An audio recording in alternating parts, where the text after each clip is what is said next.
pang dalawa?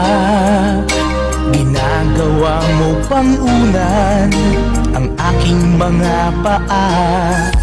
Di ba sinabi mo pa na kapag tayo'y kasal na, kaya mong ibigay sa akin ang anak na isang dosena? Ngunit bakit ngayon ibang-iba ka na? Di mo na nga ako pinapansin, pinagtataguan pa.